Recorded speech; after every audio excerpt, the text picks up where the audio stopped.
Atlanta neighborhood still trying to make sense of how a celebration turned into a major shooting yet again. Welcome to 11 Alive News tonight. I'm Ron Jones. And I'm Jennifer Bellamy. 5 people were hit with bullets Saturday at the violent end of what's being called Mechanicsville Day. And tonight, police still searching for who fired the shots. 11 Alive's Teresa Bowles is live at Atlanta Police Headquarters. So, Teresa, how is the community dealing with all of this?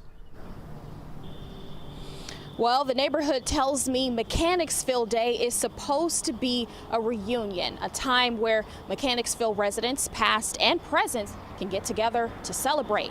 However, neighbors tell me they're disappointed and also not surprised that the event ended in gun violence.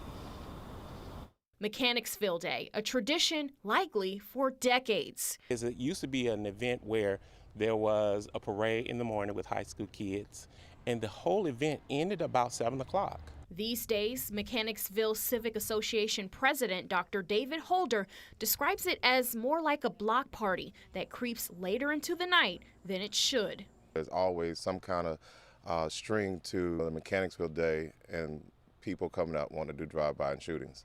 And history keeps repeating itself. It happened last year when 3 people were shot near Windsor Street. Then Saturday, the violence grew to 5 people shot near that same street.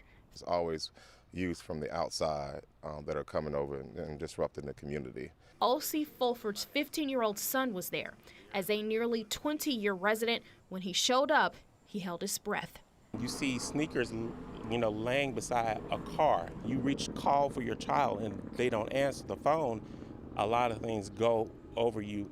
Fulford's son is fine, but Atlanta police confirm 3 teens and 2 women were shot. I did a story on violence in Mechanicsville last summer, counting 5 shootings. Since then, there have been 5 more. Holder says since the community built this place, it should have a say in who parties there. There's a loophole in the legislation, and it allows large gatherings to be at the park without getting the community approval. Holder wants city leaders to get involved to stop the pattern so a community can take control and change the course of its own history.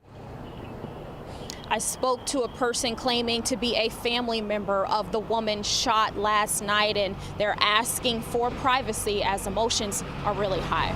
You know, Teresa, and organizers say the party was officially over before the shooting took place. So what are we hearing about who actually pulled the trigger?